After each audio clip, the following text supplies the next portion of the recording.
Hello बच्चों, let's read this question. So this question says for resistance each of 2 ohms are connected in the series. Calculate the equivalent resistance. आपको बच्चों क्या बताना है यहाँ पर equivalent resistance calculate करके बताना है, राइट? तो देखिए बच्चों, इस क्वेश्चन का की कॉन्सेप्ट आप क्या लिख सकते हैं? इक्विवेलेंट रेजिस्टेंस लिख सकते हैं, ठीक है? तो हम क्या लिख लेंगे? इक्विवेलेंट रेजिस्टेंस, ठीक है? This will be the key concept of this question. Equivalent resistance कब फाइंड आउट करना है? व्हेन आपको सीरीज में बोल रखा है, सीरीज में गिवन है, ठीक है? तो देखिए बच्चों, रेजिस्टेंस जब भी आपके सीरीज में कनेक्टेड होते हैं, ठीक है? सीरीज का मतलब क्या होता है? देखिए एंड टू एंड कनेक्टेड होते हैं। ये मान लीजिए आपका एक रेजिस्टेंस है जिसका रेजिस्टेंस आपका R1 है, ठीक है? दूसरा रेजिस्टेंस है, ये आपका रेजिस्टेंस कितना R2 है, ठीक है? ये बच्चों देखिए एंड टू एंड कनेक्टेड है। एंड टू एंड का मतलब ये होता है कि देखिए इसका एक एंड ये है, इसके बाद आपका दूसरा ये कनेक्ट हो गया, उसके बाद इसके एंड पर आपका तीसरा रेजिस्टेंस मान लीजिए जैसे R3 कनेक्ट हो गया, ठीक है? ऐसे आपको सो ऑन कनेक्टेड है, ठीक है? तो एंड टू एंड कनेक्शन इसे बोलते हैं, ओके?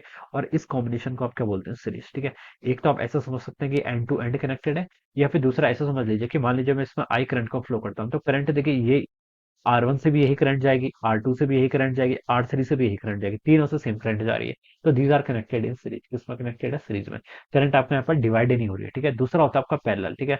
पैरेलल में क्या होता है? देखिए आपका पैरेलल में बता सकते हैं कि करंट क्या होती है? आपकी डिवाइड हो जाती है, ठीक है? बट हमसे सीरीज पूछा तो अभी इतना इनफ है, ठीक है? Four resistance each of 2 ohms are connected in series, equivalent resistance find out करना है। तो देखिए सीरीज में आपका जो नेट रेजिस्टेंस होता है, ठीक है?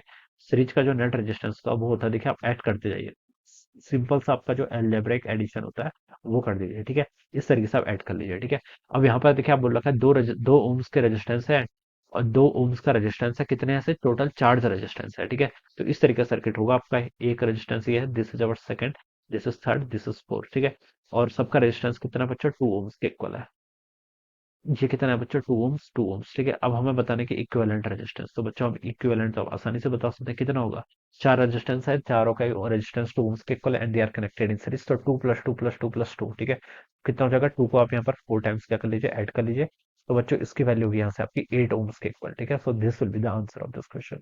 ये क्या जाएगा आपका इस क्वेश्चन का आपका answer? This is the equivalent resistance of the circuit, okay? So this is the answer of this question. All right. So I hope you all understood this concept. All the best and thank you.